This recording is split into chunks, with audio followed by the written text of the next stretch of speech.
Michael Jordan wasn't even in the NBA a whole decade, and everybody already was calling him the GOAT over Bill Russell, Wilt Chamberlain, everybody that played in the NBA already. So once the reporter told Wilt Chamberlain Michael Jordan better than him because he only had 2 championships, he ain't take it too light.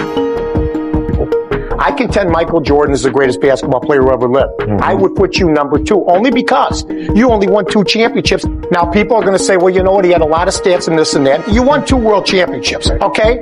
I have a friend of mine who I talk to about once a week. You know what he says about Michael's 4 championships? He doesn't say anything about it. Because he has 11. Bill Russell. I don't think, you can predicate how great a guy really is or because he has championships. There's a lot of guys on those championship teams who've done nothing. The greatest scorer of all time? Not even. Would you even give him that? Well, you see, what people don't remember was that my first 7 years, I scored a lot of points. Then I stopped scoring on my own volition. I tried to do other things. I was asked to do other things, and that's what I did. So if I had continued to score, I would probably be averaging 40 points for my whole lifetime. Does that make me the best scorer? I really don't know. But one thing I do know, that all the years while I was usually scoring all those points, I was leading the league in percentile shooting. And that's also important because if you take all the shots, then you should be making the highest percentage. So when they compare me with Michael's averaging 31 points for his lifetime. I averaged about 30 points for a lifetime. But I stopped scoring. Now, I know that basketball is a team game. Right. And you've already made Michael number 1. But if you had to have Wilt against Michael, my prime and his prime, how much money would you be willing to bet? Wow. He's 6'7" and he's like 197 pounds. Coming into what we call our domain, the pivot for us big guys, would not have been very wise of Michael, if he was playing during our time.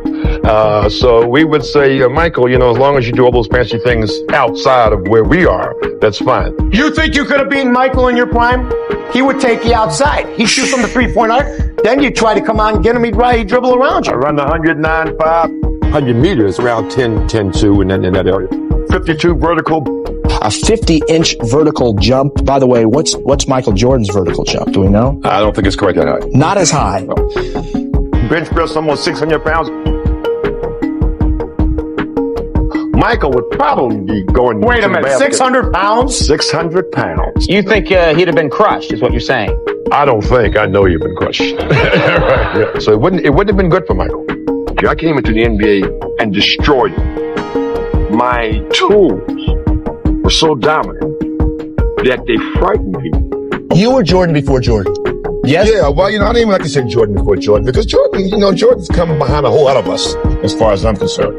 Wilt, who always has the last word in everything, Wilt looked down at Michael and said, Michael, until you are so great that they start changing the game to stop your greatness, then I don't think you have a right to make that accolades in that particular way.